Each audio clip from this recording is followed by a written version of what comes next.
The distress signal wasn't meant for us.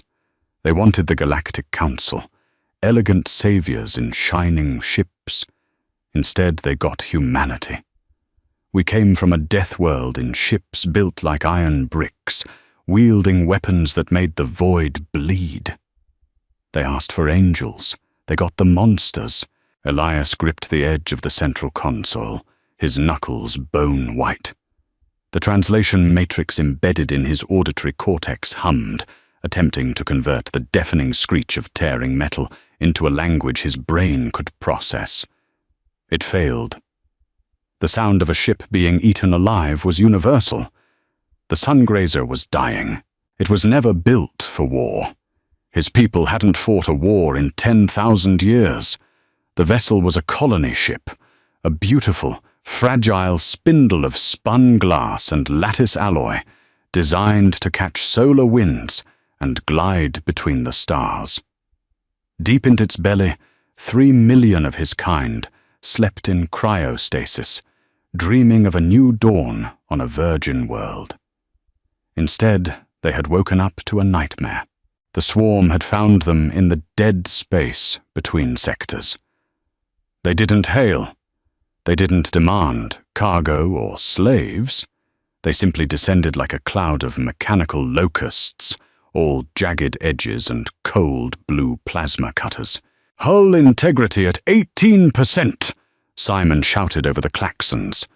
Simon was the ship's chief navigator, though the translation software gave him a blunt, familiar, human-sounding designation. Right now, he was a dead man, calculating the exact second of his own demise. "They've breached decks 4 through 9. Automated defense grids are offline. We're venting atmosphere in the lower habitation rings. Seal the bulkheads," Elias ordered, his voice remarkably steady for a man whose heart was currently beating fast enough to crack his ribs. "Divert all remaining auxiliary power to the structural integrity fields." It's not enough. They're chewing through the primary pylons. Elias looked at the primary viewing screen. The void of space was obscured by a writhing mass of jagged, dark shapes. They clamped onto the elegant curves of the sungrazer, boring into the hull with terrifying efficiency. Every few seconds, a muffled explosion vibrated through the deck plates, signaling another compartment lost to the vacuum. "Did the distress buoy launch?" Elias asked. Simon nodded, his large, dark eyes devoid of hope. 10 minutes ago. Broadband burst. Maximum range. But, Captain, we are deep in the outer fringe. The nearest galactic core fleet is 3 standard weeks away. No one is coming. Elias knew it. The core worlds didn't patrol this far out. Their elegant, pearl-white cruisers stayed close to the established transit lanes, guarding the civilized systems. Out here, in the cold dark, you were on your own. "Keep broadcasting," Elias said quietly. "Let the universe know we were here, at least." A massive shudder rocked the bridge. Sparks showered from the overhead conduits, raining down on the terrified crew. The main lighting died, instantly replaced by the sickly crimson glare of the emergency backups. On the monitor, a structural schematic of the ship flashed red. The central spine was failing. Elias closed his eyes. He thought of the 3 million dreamers below. He thought of his own family, curled in their frost-covered pods, waiting for a tomorrow that would never arrive. "I failed you," he thought. "Captain!" Simon's voice cracked. It wasn't a shout of fear. It was sheer, unadulterated shock. "I'm detecting a spatial rupture. Portside. Dangerously close." Elias snapped his eyes open. "The swarm? No, it's too massive. The energy signature it's completely wrong." Simon's hands flew across his console. "It's not a warp fold. It's not a slipstream glide. Captain, something is tearing a hole in space-time." Elias looked at the view screen, just in time to see reality rip open. When the galactic core ships arrived, they slid into normal space, like a knife through water. accompanied by a soft flash of azure light. It was a civilized method of travel. This was a violation. Space didn't part. It shattered. A violent, blinding tear of violet and raw white energy ripped across the void, spewing exotic radiation that made the Sungrazer's sensors scream. From the center of that swirling cosmic wound, a ship emerged. Elias stared. It was the ugliest vessel he had ever seen. There were no sweeping curves, no artistic flourishes or glowing solar sails.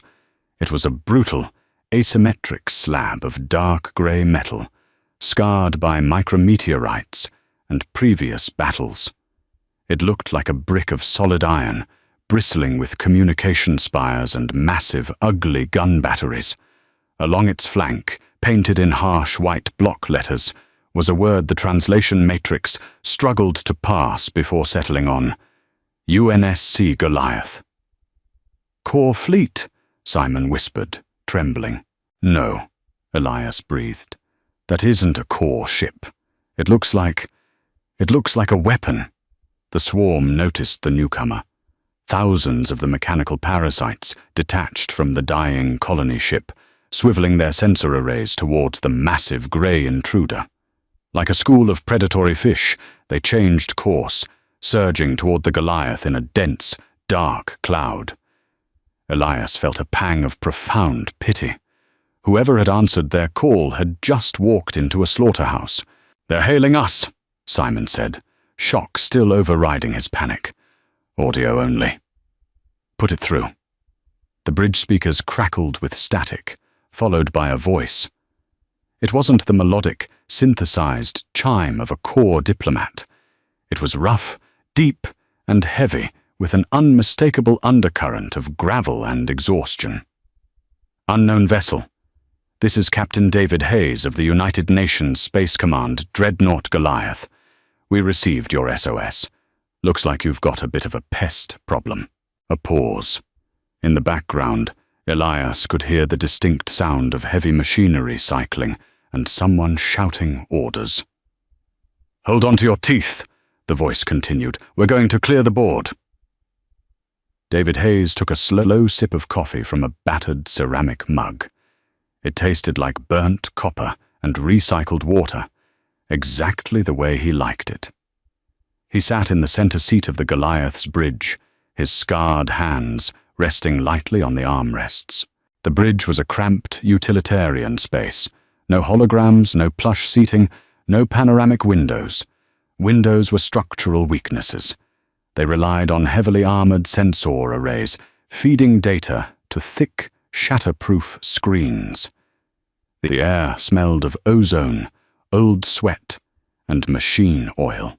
"Contact in 3 seconds, Captain," Leo Ramirez, the helmsman, called out from the forward pit. Ramirez was young, but his eyes were hard. He'd survived the siege of Sirius. He knew how to fly a brick through a meat grinder. "Bring us in close, Leo. Put us right between the hostiles and that civilian ship," Hayes ordered. The Goliath shuddered as the massive fusion engines flared, pushing 3 million tons of depleted uranium armor and weaponry forward. On the main tactical screen, the tactical situation was a mess. The alien ship, designated Unknown Alpha, was a glass toy being dismantled by a swarm of what looked like mechanical ticks. "Comms, did they copy my transmission?" Hayes asked, without looking away from the screen. Sarah Jenkins, the comms officer, pressed a hand to her earpiece. "Confirmed, Captain. They're broadcasting on a rudimentary binary channel, but the translation software caught it. They're taking heavy structural damage. Civilian colony vessel. Millions aboard in stasis." Hayes felt a familiar, cold knot tighten in his gut. Colony ships. Families. People sleeping in the dark, helpless. Humanity knew a thing or two about being helpless in the dark. They had learned the hard way that the universe wasn't a friendly neighborhood. It was a dark forest, and there were wolves in the trees. Humanity hadn't hidden. They had simply decided to become a bigger, meaner wolf. "They're turning on us, sir," Ramirez said. On the screen, a massive cloud of the drones detached from the colony ship and rushed the Goliath. "Let them come," Hayes said softly. He hit the ship-wide intercom. "All hands, this is the captain. Brace for kinetic impact. Weapons control, spin up the main batteries. Give them the good stuff." "Main batteries online," Wyatt Ford, the chief engineer, growled over the comms from deep in the bowels of the ship. "Magnetic accelerator cannons 1 through 4 are hot and hungry." The swarm hit them. It wasn't a barrage of elegant energy weapons.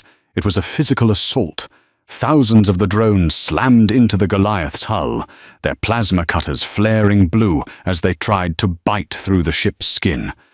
The noise on the bridge was deafening, a horrific chorus of grinding metal and screeching alloys. The ship vibrated violently, rattling Hayes's teeth in his skull. "Shields are dropping!" Jenkins yelled over the noise. "Wait, they aren't bypassing the shields. They're physically anchoring to the hull plating." "They're trying to eat us," Ramirez said, his hands dancing across the helm controls to keep the massive dreadnought steady. Hayes took another sip of his coffee. The cup trembled in his hand, but his face remained a mask of calm. Core fleets relied on deflector shields and delicate energy grids. When those failed, they died. Humans didn't trust shields. Shields could be disrupted. Shields failed when the power went out. Humans trusted 3 meters of layered, depleted uranium and reinforced titanium A plating. "They're cutting into the outer armor layer," Jenkins reported. "Armor integrity at 98%. Hayes almost smiled. 98%. These little bastards were going to break their teeth trying to chew through a human dreadnought.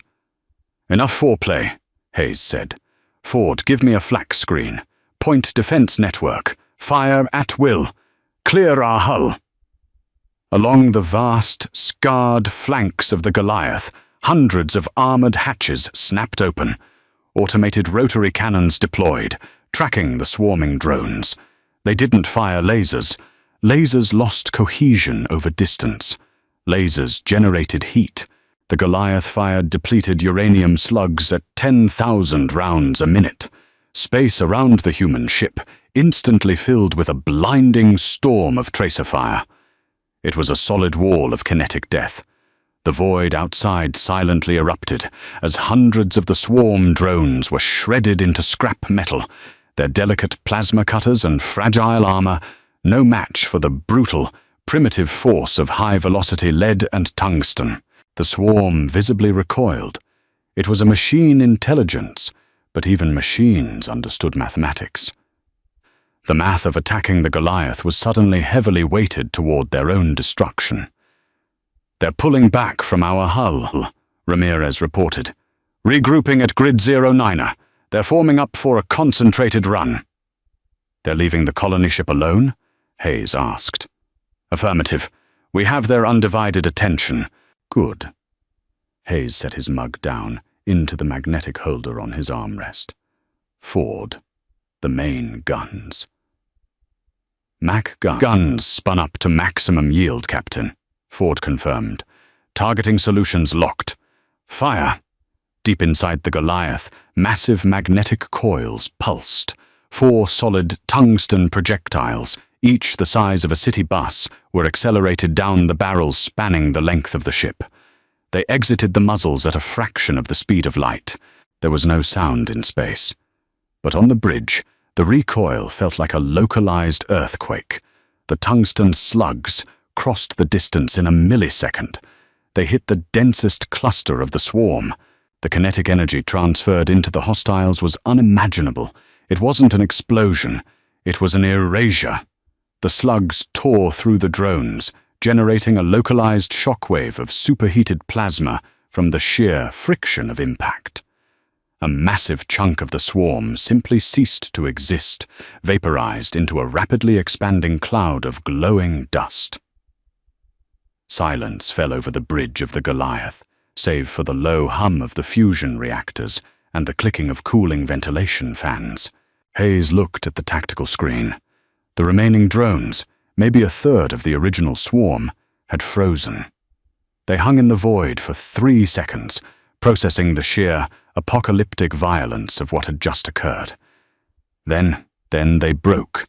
The swarm scattered, their drives flaring as they scrambled away into the deep dark, fleeing the monster that had just stepped out of the slipspace tear.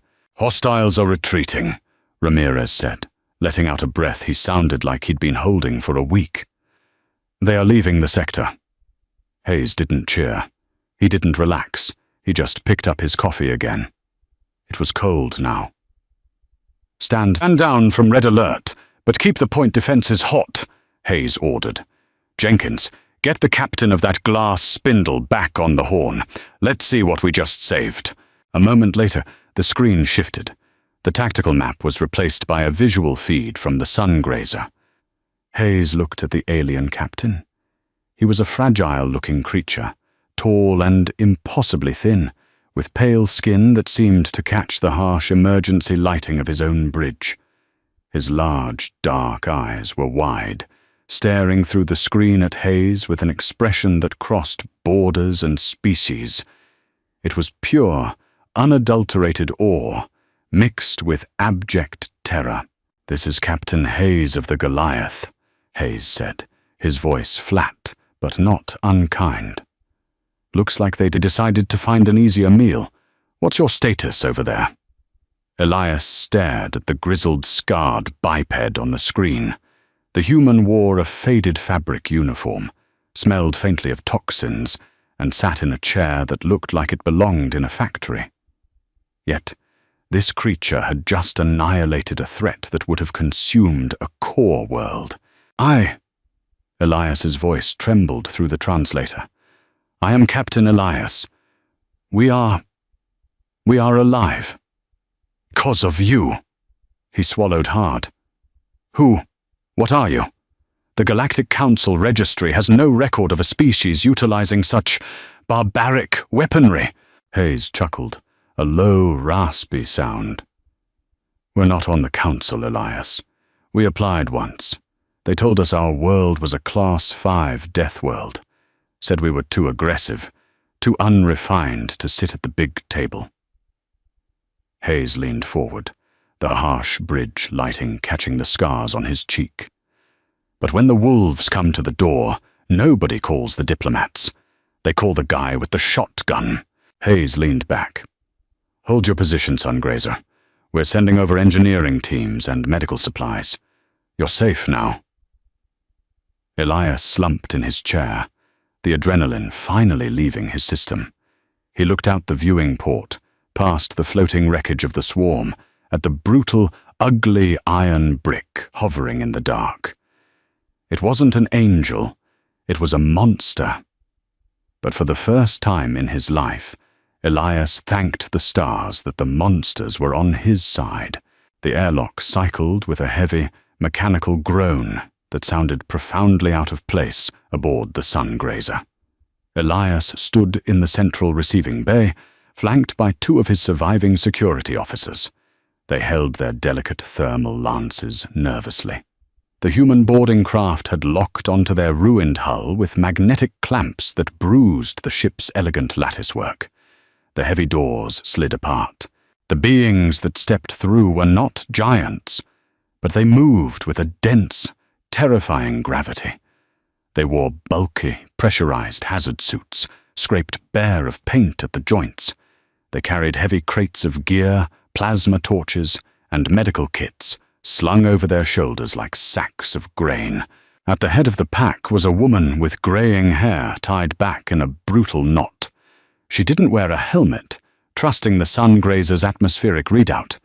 She wiped a smudge of grease from her cheek, revealing tired, pale skin, and looked around the crystalline bay. "I'm Commander Rachel Bowman, Chief Damage Control, UNSC Goliath," she said. Her voice carried no diplomatic warmth, just the blunt efficiency of someone who had a job to do.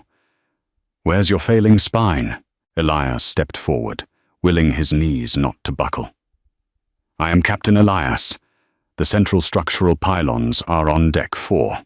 But Commander," Our alloy is a microcrystalline lattice. It requires precise acoustic resonance to repair. Bowman snorted. It was a harsh, ugly sound. "Captain, your ship is bleeding out. We don't have time for the symphony. We're going to slap 3 inches of rolled titanium over the breaches and fusion weld it to your bulkheads. It's going to be ugly, but it will keep your people breathing." She turned to the squad of heavy-set engineers behind her. "Ford, get the stabilizing jacks down to the cryo decks. If those pods lose power, we're going to have 3 million popsicles on our conscience. Move." The humans dispersed like a blunt force trauma unit. They were loud. They shouted over each other, cursing in a harsh, guttural language when things slipped or sparked. They smelled of ozone, acrid sweat, and machine oil, a stark contrast to the sterile, perfumed air of the sungrazer. Elias followed a medical team down to the triage center. Here, the reality of the swarm's attack was laid bare. Hundreds of his crew were lined up on hovering pallets, suffering from decompression burns, shrapnel wounds, and the sheer physiological shock of violence. The Sungrazer's medical staff were overwhelmed, moving in a panicked, disorganized daze. A tall human male with a scruffy beard and bloodshot eyes pushed past Elias. His name tag read, Dr. Gregory Lang. Lang didn't ask for permission. He walked straight to a young navigator whose chest had been pierced by a shard of hull plating. The alien medic standing over her was waving a diagnostic wand, weeping softly as the girl's vital signs plummeted. "Move!" Lang barked, physically shoving the alien medic aside. He didn't use a diagnostic wand. He ripped his gloves off, ignoring standard sterilization protocols, and jammed his bare hands into the wound, clamping down on the ruptured blue artery. The alien girl screamed. I know, it hurts like hell," Lang said, his voice suddenly dropping its gruff edge, replaced by a low, rhythmic cadence. "Keep screaming, kid. If you're screaming, you're breathing. Hand me that biofoam canister, the red one, now." An alien nurse, terrified by the sheer aggression of the human, fumbled and dropped the canister. Lang didn't yell. He didn't even blink. He just reached out with his blood-soaked boot, kicked the canister up into his free hand, and jammed the nozzle into the wound. The foam expanded instantly, sealing the artery and stabilizing the pressure. The girl passed out, but the piercing alarm on her monitor quieted to a steady, rhythmic chime. Lang wiped a hand across his forehead, leaving a streak of blue alien blood on his skin. He looked at the terrified medical staff. "Listen to me," Lang said, his voice carrying across the chaotic room. "You are looking at the math. And the math says you are going to lose these people. Stop looking at the math. Look at the patient. You don't let them die until I say they can die. Do you understand me?" They stared at him. I said, "Do you understand me?" Lang roared. "Yes," the head medic whispered. "Good. Now get me a surgical laser and 30 units of synthetic plasma. We have a long night ahead of us." Elias watched in stunned silence. His people were artists, philosophers, and diplomats. When faced with the inevitable, they accepted it with grace. They believed in the gentle cycle of the cosmos. These humans did not accept the inevitable. They fought it. They raged against the dying of the light with a vulgar, beautiful ferocity. They treated death not as a natural phase of existence, but as a personal insult. Hours bled into standard cycles. The humans didn't stop. They didn't sleep. They drank a foul-smelling brown liquid from insulated flasks and kept working. Elias walked the corridors of his ship. The pristine, elegant halls were now marred by human intervention. Massive slabs of dark grey titanium were bolted over the hull breaches, welded with aggressive, overlapping seams. Thick, black power cables snaked across the glass floors, bypassing ruined circuitry to feed life support directly from portable fusion generators. It was a desecration of the ship's original design. It was ugly, and it was holding. Elias found Commander Bowman in the cryo bay, surrounded by the towering stasis pods. She was sitting on an overturned supply crate, eating a block of compressed protein with a 1,000-yard stare. "Commander," Elias said softly. Bowman looked up. "Captain, the structural integrity field is stable. We bypassed your main spine. You won't be setting any speed records, but you won't snap in half, either. Cryopods are drawing directly from our ship's grid. I do not know how to repay this debt," Elias said, looking at the sleeping faces of his people behind the frost-covered glass. Bowman chewed slowly, swallowed, and stood up. "You don't. We don't do this for a paycheck, Captain." "But why?" Elias asked, the question that had been burning in his chest finally spilling out. "Your species applied to the Galactic Council. We rejected you. We labeled you dangerous. We called you a death world." Bowman offered a grim, humorless smile. "You were right. Earth is a death world. Everything on it evolved to kill everything else. Storms, predators, tectonic plates, plagues. We spent our entire history fighting just to wake up the next morning. We are dangerous." She walked over to a cryopod, resting a gloved hand on the glass. "But because we come from the dark, we know exactly how cold it gets," Bowman said softly.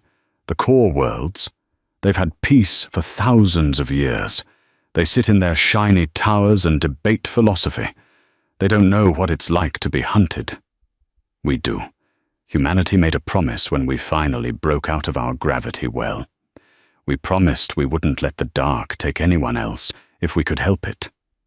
She turned back to Elias, her eyes hard as iron. "We are the monsters, Captain. But we're the monsters that keep the other monsters under the bed." The Goliath didn't detach. Instead, the dreadnought fired massive, physical grapnels, locking its scarred iron hull to the fragile lattice of the sun grazer. It was a ridiculous pairing. A bruised brick towing a shattered glass ornament through the dark. For 2 standard weeks, they limped toward the core. The swarm didn't return. Machines understood math, and the math of engaging the Goliath always resulted in 0. When they finally crossed the threshold into council space, the void flashed. 3 core cruisers slipped out of a slipstream glide, their pearl-white hulls and azure sails glowing perfectly against the backdrop of the stars. They were pristine. They looked like gods. "Unknown military vessel," a synthesized melodic voice chimed over the comms. "This is Fleet Admiral Vial of the Galactic Corps. You are violating Council space. Detach your tethers and power down your weapon grids immediately, or we will fire." On the bridge of the Goliath, Captain Hayes didn't flinch. He just set his mug down. "Open a video channel," Hayes ordered. "Main screen." Hayes stared into the camera. He looked like hell. His uniform was stained with engine grease, his eyes bagged from 2 weeks of stim caf and 0 sleep. "Admiral Vale, this is the UNSC Goliath," Hayes growled. "We just dragged this civilian ship through a swarm feeding frenzy, because your shiny fleet was too busy patrolling the safe zones to do its job. The Sungrazer has 3 million people in cryo hanging by a thread. So you are going to lower your guns, send over your best medical tenders, and do exactly what I say, until they are secure." Silence stretched across the void. Nobody spoke to the core fleet like that. "And if we refuse?" Vial asked, his melodic tone hardening. Hayes leaned forward, the bridge lighting casting long shadows over his scars. "Then you'll find out exactly why they call us a death world." The core cruisers didn't fire. Their sensors swept the Goliath, calculating the kinetic yield of its magnetic accelerator cannons and the sheer, absurd density of its depleted uranium armor. Slowly, the sleek weapon batteries on the white ships powered down. "Understood, Goliath," Vael conceded, dispatching rescue tenders. Hayes cut the main feed and opened a private line to the sun grazer. "All right, Elias. Your shiny knights are here. We're cutting you loose." Elias stood on his ruined bridge, panic flaring. "You are leaving. Captain, you must dock. The Council must recognize this. There will be honors." "We don't do well with politicians, Elias," Hayes said, a faint smirk cracking his tired face. "Just make sure you build your next ship with heavier armor. Space is cold." The explosive bolts fired. The Goliath drifted away. It didn't turn gracefully. It simply spun on its axis, pointed its blunt nose back into the uncharted dark, and tore a violent, blinding hole in space-time. As the angelic ships of the core finally surrounded the sun grazer in soft, healing light, Elias watched the scar in reality fade. The angels had arrived, but they were late. When the universe bared its teeth, it was the monsters who held the line. If you felt the adrenaline of the Goliath crashing into the void and loved seeing humanity show the galaxy what it really means to be a Deathworlder, smash that like button. Share this story with your fellow sci-fi fans who know that sometimes you don't need a diplomat. You need a dreadnought. Don't forget to subscribe and hit the bell for more epic HFY stories where humans prove we aren't just surviving the dark, we own it. Stay heavy, Earthlings.